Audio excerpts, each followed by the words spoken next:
মনে পড়ে আজ থেকে ২ বছর আগে যখন আমাদের দেশের স্বয়ং প্রাইম মিনিস্টার স্বচ্ছ ভারত অভিযান চালিয়েছিলেন।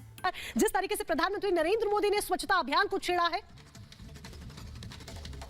তখন সবাই বলেছিল ভারত সুন্দর হবে, ভারত পরিষ্কার হবে, পরিষ্কার পরিচ্ছন্ন থাকবে। কিন্তু দু চার দিন আগে একটা ভিডিও দেখে মনে হলো ভারত স্বচ্ছ অভিযান পুরোটা চালাতে পারেনি। এখন এই মুহূর্তে ভারতে মহিলা ক্রিকেট ওয়ার্ল্ড কাপ চলছে। সেখানে দেখা যাচ্ছে ইংল্যান্ডের কিছু ক্রিকেটার সকালে রাস্তায় ঘুরতে বেরিয়েছে। তারা দেখছে চারিদিকে নোংরা আবর্জনায় ভর্তি।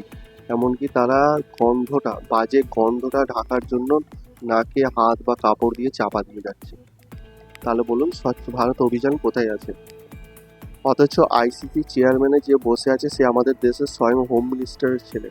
লাইক শেয়ার করতে ভুলবেন না, আর এরকম আরও ভিডিওর জন্য আমাদের ক্যানভাসের সাথে জুড়ে থাকুন। ধন্যবাদ।